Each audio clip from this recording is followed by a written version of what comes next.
चलिए आज हम पढ़ेंगे अकबर के बारे में। आज हम लोग पढ़ेंगे अकबर के बारे में। हुमायूं तक हमने पढ़ लिया था। हुमायूं किसका लड़का था? बाबर का। मुगल साम्राज्य की नींव कौन रखता है? बाबर। मुगल साम्राज्य की नींव कौन रखता है? बाबर। इसके बारे में हमने पढ़ लिया था। इसका लड़का कौन था? हुमायूं। इसका लड़का कौन था? हुमायूं। इसके बारे में भी पढ़ लिया था। हुमायूं का लड़का कौन है? अकबर। हुमायूं का लड़का कौन है? अकबर। आज हम किसके बारे में पढ़ेंगे? अकबर के बारे में। अकबर के बारे में हम पढ़ेंगे। अकबर का शासनकाल कब से कब तक रहा है? तो अकबर का शासनकाल 1556 से 1605 ईस्वी तक रहा है। अकबर का जो शासनकाल था वो कब से कब तक था? 1556 ईस्वी से 1605 ईस्वी तक अकबर का शासनकाल रहा है। ठीक। अकबर का पूरा नाम, अकबर का नाम क्या था? तो जलालुद्दीन मोहम्मद। अकबर का नाम क्या था? जलालुद्दीन मोहम्मद उसका नाम था अकबर का। इसके पिता के बारे में बात करें, इसके पिता कौन थे? तो हुमायूं इसके पिता थे। इसके पिता के बारे में पूछा जाए तो कौन था? हुमायूं जो था वो इसका पिता था। इसकी माँ कौन थी? हमीदा बानो बेगम। इसकी माँ कौन थी? हमीदा बानो बेगम। इसकी माँ की बात किया जाए, इसकी माँ का, तो माँ थी हमीदा बानो बेगम। हमीदा बानो बेगम ये अकबर की माँ थी। अकबर की माँ कौन थी? हमीदा बानो बेगम। ये अकबर की माँ थी। आपको पता है कि हुमायूं जब 1540 में युद्ध को हार जाता है तो भाग के कहां पहुंचता है? अमरकोट के राजा के पास। अमरकोट के राजा इसे शरण देते हैं और अमरकोट के किले में ही अकबर का जन्म होता है। तो अमरकोट के किले में ही अकबर का जन्म होता है। तो अकबर का जन्म कब होता है? 15 अक्टूबर 1542 को अमरकोट में इसका जन्म होता है। अमरकोट के किले में इसका जन्म कब हुआ? तो इसका जन्म हो गया 15 अक्टूबर। इसका जन्म कब हुआ? 15 अक्टूबर 1542 ईस्वी को। कब हुआ था? अमरकोट में इसका, जैसे ये 1540 में जब अमरकोट के राजा के पास शरण लेने के लिए गया था तो वहीं पे अमरकोट के किले में ही अकबर का जन्म हुआ। कब जन्म हुआ? 15 अक्टूबर 1542 ईस्वी को। 15 अक्टूबर 1542 ईस्वी को अकबर का जन्म होता है। ठीक है। कहा जाता है कि हुमायूं ने इसे मात्र 9 वर्ष की आयु में, कितने? 9 वर्ष की आयु में मुनीम खां के संरक्षण में, कौन? मुनीम खां के संरक्षण में इसे क्या कर दिया? गवर्नर बना दिया। कहाँ का? गजनी का। इसे गजनी का गवर्नर कब बना दिया गया? मात्र 9 वर्ष की आयु में। गजनी का गवर्नर कब बनाया गया था? जब ये 9 वर्ष का था। मात्र जब ये 9 वर्ष का था उसी समय इसे गजनी का गवर्नर बना दिया गया। कहाँ का गवर्नर बनाया गया? गजनी का गवर्नर बनाया गया। इसका संरक्षक कौन था? तो मुनीम खां इसका संरक्षण कर रहा था। अकबर का संरक्षण कौन कर रहा था? मुनीम खां। मुनीम खां ये जो था ना, ये अकबर का संरक्षक था। ये अकबर के संरक्षण में, मुनीम खां के संरक्षण में अकबर को गजनी का गवर्नर बनाया गया। कब बनाया गया था? 1551 ईस्वी में। 1551 ईस्वी में मात्र 9 वर्ष की आयु में इसे क्या बना दिया गया? गजनी का गवर्नर बना दिया गया। और इसी तरह से 1555 में इसे क्या करता है? हुमायूं इसे क्या करता है? लाहौर का गवर्नर बना देता है। 4 साल के बाद 1555 ईस्वी में इसे लाहौर का गवर्नर बना देता है। कौन बना देता है? तो इसका बाप जो हुमायूं है वो क्या करता है? 1555 ईस्वी में अकबर को लाहौर का गवर्नर बना देता है। ठीक है। और उसके बाद से हुमायूं का शासनकाल धीरे धीरे खत्म होता है और जब हुमायूं की मृत्यु हो जाती है, जब हुमायूं मर जाता है तो उसके बाद इसका राज्याभिषेक होता है। इसका राज्याभिषेक होता है अकबर का। अकबर का राज्याभिषेक की बात करेंगे।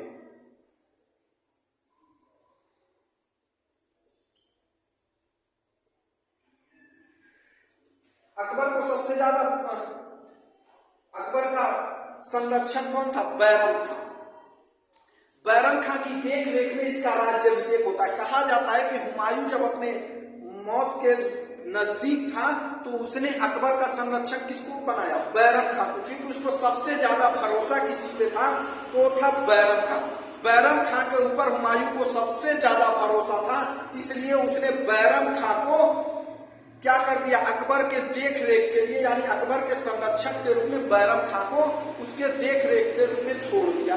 बैरम खां क्या करता है, इसका राज्याभिषेक अपने देख रेख में कराता है। कहाँ पे? इसका काला नहर में इसका राज्याभिषेक होता है।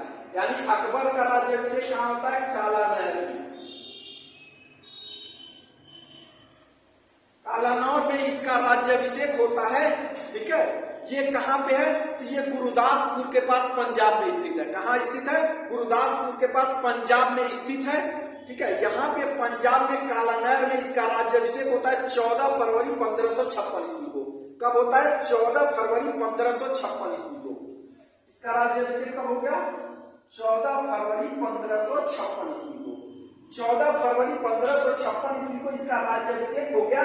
किसके संरक्षक में, किसके देखरेख में? तो बैरम खां की देखरेख में 14 फरवरी 1556 ईस्वी को काला नहर में इसकी क्या हो जाता, इसका क्या हो जाता है? राज्याभिषेक हो जाता है। और इसका जब राज्याभिषेक हो जाता है तो कहा जाता है ये अभी पंजाब में ही था। राज्याभिषेक होने के बाद जब ये पंजाब में ही था तो मुगल का जो गवर्नर था, जो दिल्ली का गवर्नर था, कौन था? तरदी बेग खां। जो तरदी बेग खां था वो दिल्ली का गवर्नर था। तरदी बेग खां कौन था? तरदी बेग खां। ये जो था ना, ये तरदी बेग खां जो था ये दिल्ली का गवर्नर था। दिल्ली का गवर्नर था, लेकिन किस सल्तनत का था? तो मुगल सल्तनत का था। तो मुगल गवर्नर जो तरदी बेग खां था, तरदी बेग खां ये क्या करता है? ये हेमू जो होता है दिल्ली पे आक्रमण कर देता है और इसे भगा देता है। तरदी बेग खां को हेमू वहां से भगा देता है, भागने पे मजबूर कर देता है। और ये तरदी बेग खां भाग के कहां पहुंचता है? अकबर के पास। ये भागने के बाद कहां पहुंचता है? ये भाग के पहुंचता है अकबर के पास, अकबर और बैरम खां के पास। इसके पास पहुंचता है अकबर और बैरम खां के पास। ये भाग के पहुंचता है। तरदी बेग खां जब दिल्ली से भागता है तो ये पंजाब में पहुंचता है अकबर और बैरम खां। यानी ये पहुंचता है जब अकबर और बैरम खां के पास, तो इनको कहता है कि आप लोग एक काम कीजिए, जो हेमू है ना वो बहुत ही मजबूत शासक है, आप लोग यहां से भाग निकलिए। वो कहाँ कहता है आप लोग यहां से भाग के कहां चले जाइए? गजनी चले जाइए, वरना आप लोग भी मारे जाएंगे। जब ये बात कहता है, कौन कहता है? तरदी बेग खां। तरदी बेग खां अकबर से कहता है, अकबर और बैरम खां को सलाह देता है कि ऐसा है, आप लोग क्या कीजिए, यहां से भाग चलिए गजनी अपनी जान बचाने के लिए, वरना हेमू आप लोगों को मार डालेगा। इस बात से अकबर नाराज हो जाता है और अपनी सेना लेके किधर को बढ़ता है? दिल्ली की तरफ बढ़ता है। किससे लड़ने के लिए? हेमू से लड़ने के लिए अपनी सेना लेके कहां पहुंचता है? दिल्ली की तरफ। और दोनों हेमू और अकबर की सेना कहां मिलती है? पानीपत के मैदान में। और यही होता है पानीपत का द्वितीय युद्ध। चलिए जानते हैं पानीपत का द्वितीय युद्ध।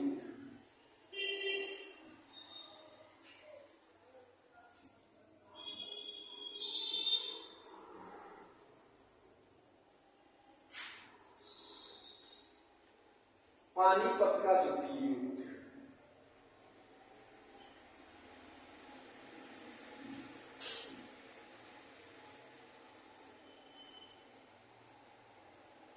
पानीपत का द्वितीय युद्ध।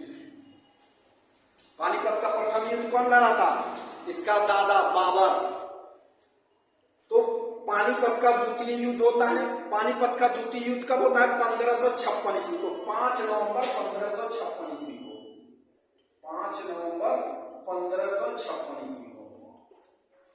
किसके बीच? अकबर और हेमू के बीच। यानी अकबर और हेमू की सेना 5 नवंबर 1556 ईस्वी को पानीपत के मैदान में आमने सामने आती है और दोनों के बीच युद्ध छिड़ता है। इसमें सबसे ज्यादा चालाकी अकबर का संरक्षक बैरम खां करता है। कौन होता है अकबर का संरक्षक? बैरम खां। ये बहुत ही चालाक होता है। ये क्या होता है?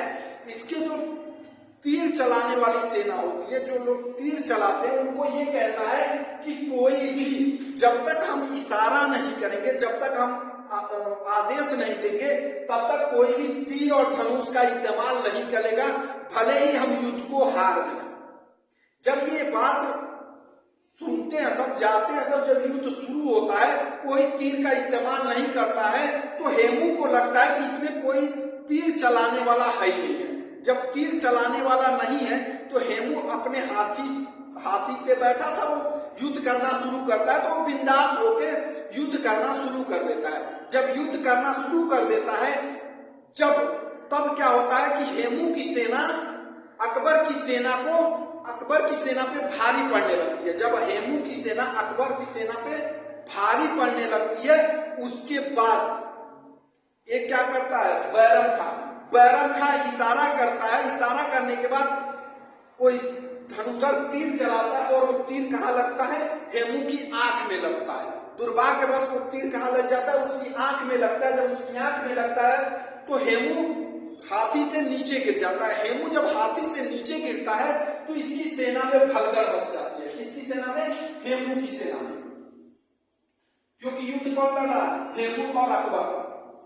हेमू और अकबर तो छोटा है, बैरम खां के संरक्षण में क्या है, सेनाएं लड़ रही हैं, ठीक है। तो हेमू जब ज्यादा इनके ऊपर भारी पड़ने लगता है, बैरम खां आदेश इशारा करता है, उसके बाद से तीर चलती है तो हेमू के आंख में लग जाती है। कहाँ लगती है, हेमू के जब आंख में लगती है तो हेमू हाथी से क्या होता है, नीचे गिर जाता है। जब हाथी से नीचे गिरता है तो इसकी जो सेना होती है उसमें भगदड़ मच जाती है। क्योंकि युद्ध का नियम क्या था, जब तक राजा जीवित है तब तक युद्ध चलेगा। राजा के हारने के बाद युद्ध समाप्त। उसमें क्या होता है कि जो सेना बच जाती है उसको डर रहता है कि कहीं ये लोग मुझे मार न डाले। वो लोग अपनी जान बचाने के चक्कर में भागना शुरू कर देते हैं, और जब तक हेमू उठ खड़ा हो और अपने सेना का नेतृत्व करे, तब तक बैरम खां क्या करता है, हेमू को पकड़ लेता है, और पकड़ने के बाद इसका वध कर देता है। जब इसका वध कर देता है तो इसकी मृत्यु हो जाती है, और पानीपत का द्वितीय युद्ध अकबर जीत जाता है। ठीक है, इस तरह से पानीपत का द्वितीय युद्ध खत्म हो जाता है। उसके बाद से आगे क्या होता है, अब 5 नवंबर 1556 ईस्वी को तो ये युद्ध हुआ। युद्ध में कौन जीत गया, अकबर जीत गया, हेमू मारा गया। हेमू की सेना खत्म हो गई, दिल्ली इनके कब्जे में आ गई। अब क्या होता है कि इसके बाद सिकंदर सूरी पर आक्रमण होता है। सिकंदर सूरी पर आक्रमण कौन करता है, बैरम खां। किसके ऊपर, ये बैरम खां किसके ऊपर आक्रमण करता है, सिकंदर सूरी पर।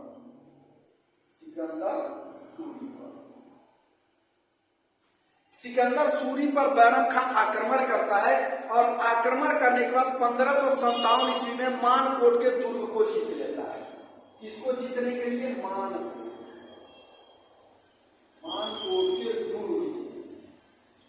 मानकोट के दुर्ग को जीतने के लिए बैरम खां क्या करता है, बैरम खां हमला कर देता है सिकंदर सूरी पर। और 1557 ईस्वी में मानकोट के दुर्ग को जीत लेता है, और जीतने के बाद अकबर का राज्य हो जाता है। यानी देखिए, ये बैरम खां एक जो भी राज्य जीतेंगे वो मुगल सल्तनत में ही जोड़ा जाएगा। तो इन्होंने कब जीता, इसको जीत लिया 1557 ईस्वी में। किससे जीता था, सिकंदर सूरी पर आक्रमण किया। आक्रमण करने के बाद सिकंदर सूरी को हराया। हराने के बाद मानकोट के दुर्ग को जीत लिया। और कहा जाता है कि उसके बाद 1558 से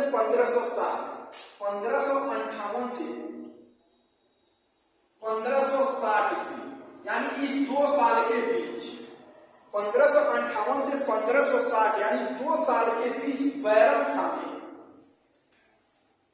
2 साल के अंदर बैरम खां के संरक्षण में किसको जीत लिया गया था, अजमेर, जौनपुर और ग्वालियर। किसको जीत लिया इसने, अजमेर,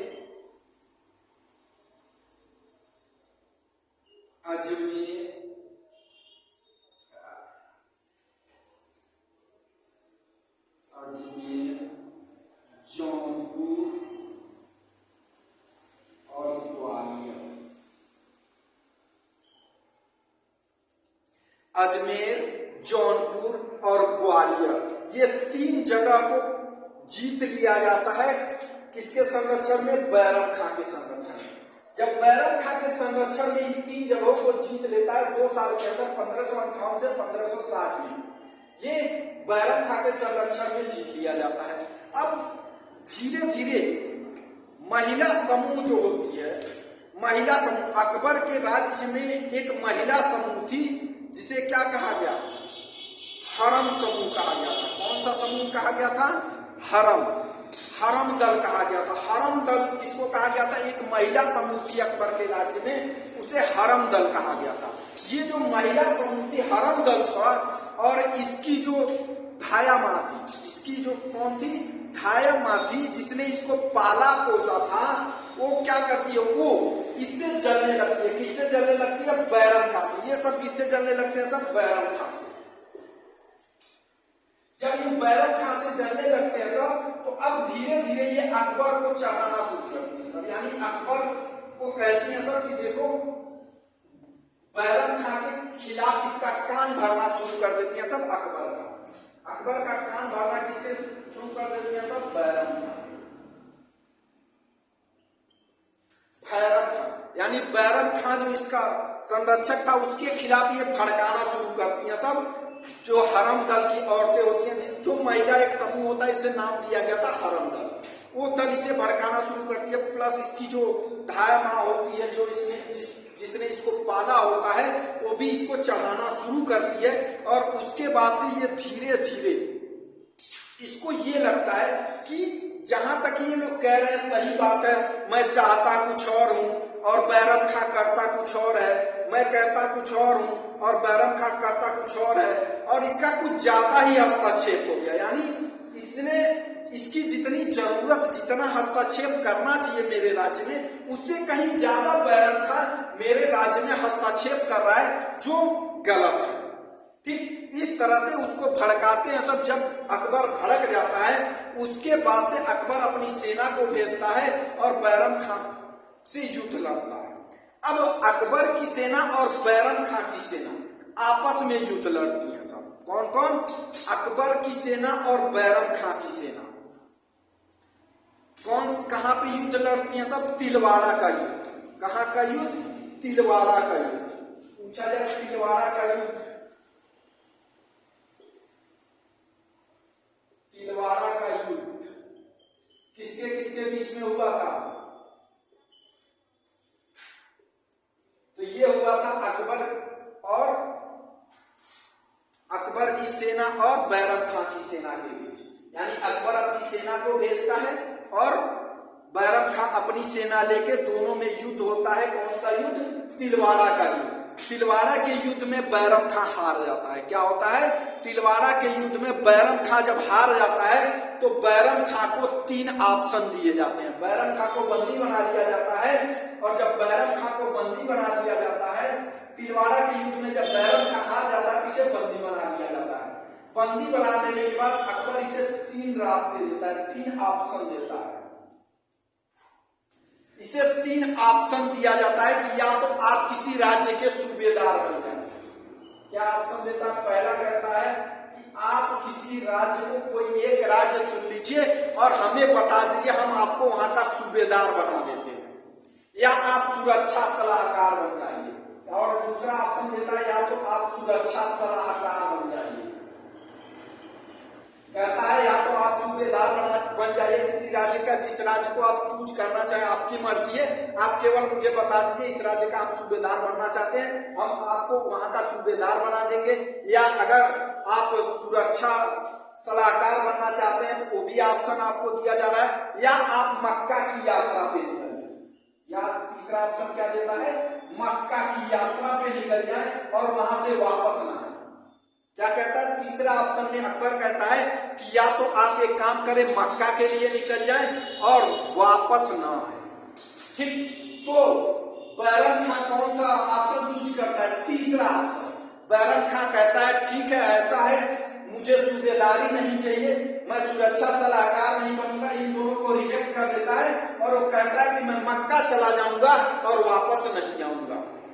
जब ये बैरम खां इस बात को कहकर कहाँ निकलता है? मक्का की तरफ निकलता है। जब वो मक्का की तरफ निकलता है तो कहा जाता है गुजरात में पाटन नामक स्थान पे। कहाँ? पाटन। पाटन नामक स्थान ये कहाँ है? गुजरात में। यहीं पे इसकी हत्या कर दी जाती है। यहीं पे इसकी हत्या कहाँ हो जाती है? गुजरात में पाटन। ये कहाँ जाने की तैयारी में होता है? मक्का जाने के लिए निकलता है, लेकिन पाटन में, जब गुजरात पाटन में पहुंचता है तो वहां इसकी हत्या कर दी जाती है। हत्या कौन करता है? मुबारक खां। कौन करता है इसकी हत्या? कौन करता है? मुबारक खां। मुबारक खां इसकी हत्या कर देता है। ये मुबारक खां था कौन? ये मुबारक खां कौन था? आखिर कौन था जिसने बैरम खां की हत्या की? तो ये जो मुबारक खां था ना, ये अफगान सरदार का बेटा था। जो अफगान सरदार थी जिसकी हत्या बैरम खां ने मच्छीवाड़ा के युद्ध में कर दिया था। जो मच्छीवाड़ा का युद्ध हुआ था, मच्छीवाड़ा के युद्ध में बैरम खां ने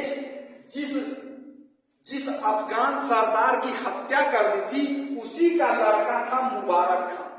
ये क्या करता है? ये जब देखता है कि इस समय कौन? बैरम खां। इस समय बैरम खां बिल्कुल अकेले हैं, इसका फायदा उठाकर ये इनकी हत्या कर देता है मुबारक खां। क्यों हत्या करता है? क्योंकि मच्छीवाड़ा के युद्ध में बैरम खां ने इसके बाप, अफगान के जो सरदार था वो इसका बाप था मुबारक खां का, उसकी हत्या इन्होंने की थी। उसी का बदला लेने के लिए ये इनका क्या कर देता है? हत्या कर देता है। और उसके बाद से बैरम खां का नेतृत्व खत्म हो जाता है। अब आता है पेटीकोट शासन।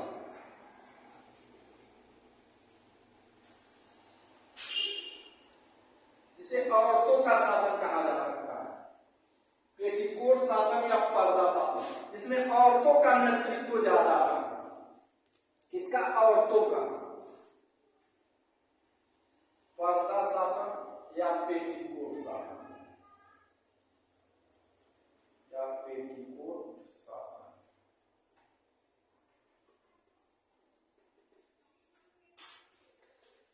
पर्दा शासन या पेटीकोट शासन, इसमें कहा जाता है कि ये 1560 से 1564 तक माना जाता है। 1560 ईस्वी से 1564 ईस्वी तक, लगभग 4 साल। इसमें कहा जाता है कि ये इस समय, ये जो 4 साल थे ना, इसमें माना जाता है कि अकबर के ऊपर औरतों का ज्यादा प्रकोप रहा। यानी ये औरतों की बात ज्यादा मानता रहा। ठीक है, औरतों की बात मान के ही तो बैरम खां को बाहर निकाल दिया, उससे युद्ध भी लड़ा और लास्ट में बैरम खां मारा भी गया। खैर इसने हत्या नहीं करवाई थी, लेकिन कहीं ना कहीं ये औरतों की बातों में आके उसको निकाल दिया, उससे युद्ध भी लड़ा, उसे बंदी भी बनाया। तो उसी को कहा गया क्या? पेटीकोट या पर्दा शासन। यानी 4 साल तक इसके ऊपर किसका ज्यादा हो रहा? हरम दल जो औरतों का एक समूह था, ठीक है, उनका, और इनकी जो धाय मां कौन थी? महामनगा। कौन थी? महामनगा। इन दोनों का ज्यादा ही हस्तक्षेप रहा।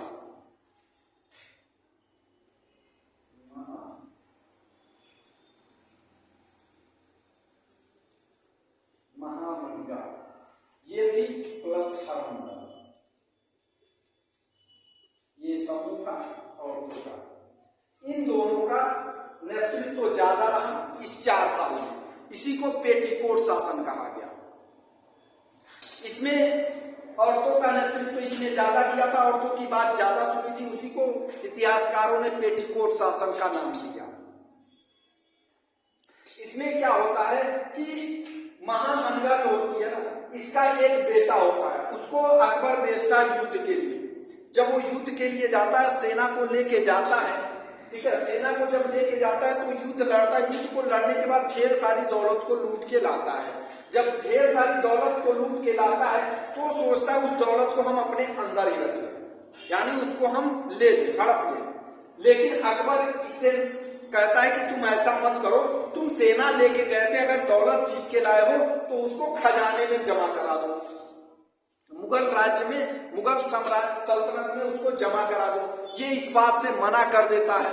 जब मना कर देता है उसके बाद से इन दोनों के बीच अकबर क्या करता है, उसकी हत्या करवा देता है। अकबर जब उसकी हत्या करवा देता है, उसी के शोक में महामलिका जो होती है वो बीमार पड़ जाती है और कुछ समय के बाद ये मर जाती है। जब ये मर जाती है तो उसके बाद से औरतों का प्रकोप इसके ऊपर से, अकबर के ऊपर से कम हो जाता है। जब कम हो जाता है तो 1564 में पेटीकोट शासन खत्म हो जाता है। ठीक है, इसमें कुछ था नहीं, बस ये था कि ये और इसमें औरतों का ज्यादा प्रकोप रहा अकबर के ऊपर, इसीलिए इसको क्या कहा गया, पेटीकोट शासन कहा गया। उसके बाद से आता है उज़्बेकों का विद्रोह।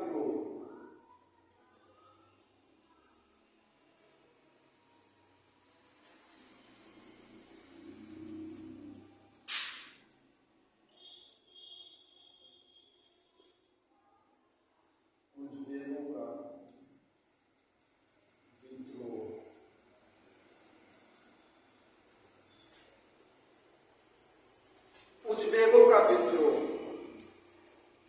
कब हुआ था, 1564 ईस्वी में। 1564 ईस्वी।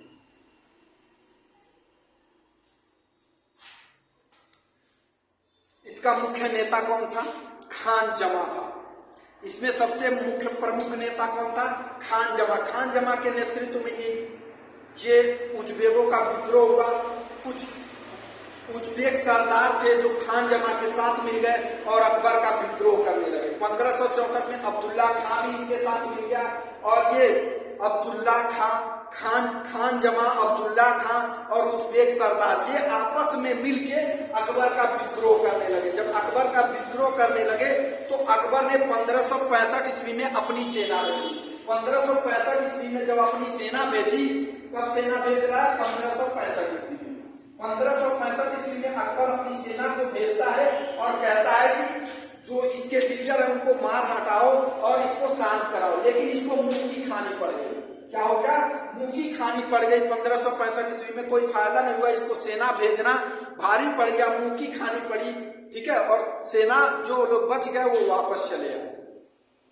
जब 1565 में इसको मुंह की खानी पड़ी, उसके बाद से ये फिर खुद अपने ही नेतृत्व में, यानी इस बार कहता है कि मैं खुद चलूंगा युद्ध में और युद्ध लड़ूंगा।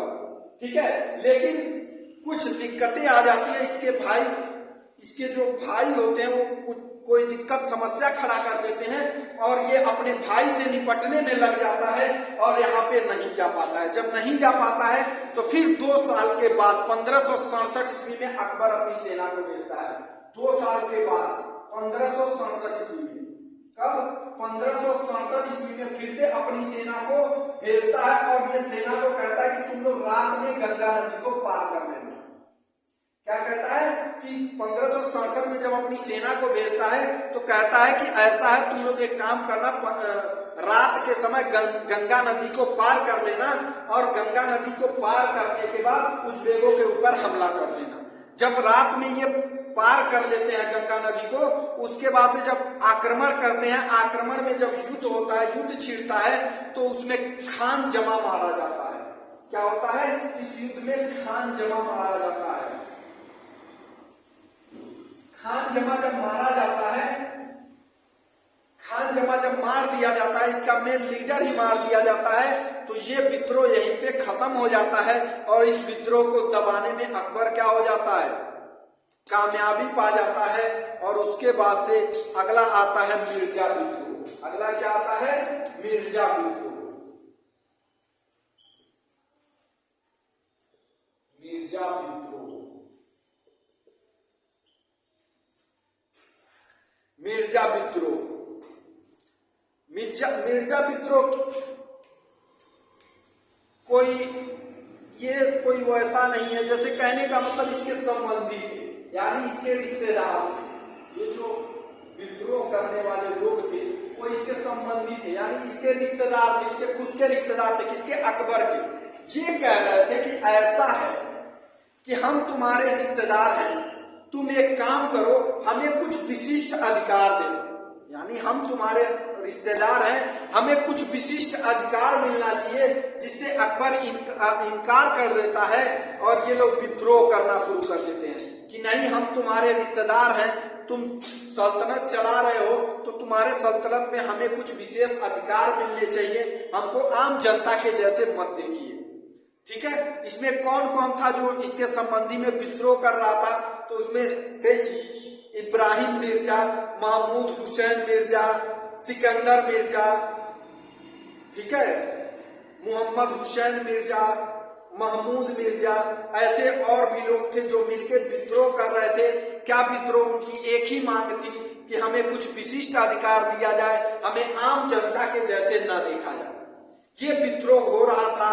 इसको 1573 ईस्वी में अकबर ने कुचल दिया। कुचलने का मतलब ये हुआ कि इस विद्रोह को समाप्त करा दिया, इनके ऊपर काबू पा लिया और इन लोगों को दबा दिया कि नहीं, ऐसा है, हम आप लोगों को कोई विशिष्ट अधिकार नहीं दे पाएंगे। ठीक है, आप लोग जैसे आम पब्लिक है वैसे आप लोग भी रह सकते हैं, आप लोगों को कोई विशिष्ट अधिकार नहीं दिया जाएगा। ठीक है, तो मिर्जा विद्रोह को कब कुचला अकबर ने? 1573 ईस्वी में। अफगान बलूचियों का विद्रोह। अफगान बलूचियों के विद्रोह में देखा जाए तो ये दो समुदाय थी जो आपस में लड़ रही थी, अफगान और बलूचियों। ये दोनों आपस में लड़ रही थी, जिसमें मुगल सेना जाती है इसको शांत कराने के लिए, जिसमें बीरबल भी जाते हैं। कौन जाता है? बीरबल जाता है, और बीरबल इसी में मारा जाता है 1550 ईस्वी में। ये कब हुआ था? 1550 ईस्वी में। किसमें? ठीक है, तो ये था अफगान बलूचियों का विद्रोह। अफगान बलूचियों का विद्रोह कब हुआ था? 1550 ईस्वी में। इसमें कौन मारा गया? बीरबल। इसी में कौन मारा गया? बीरबल।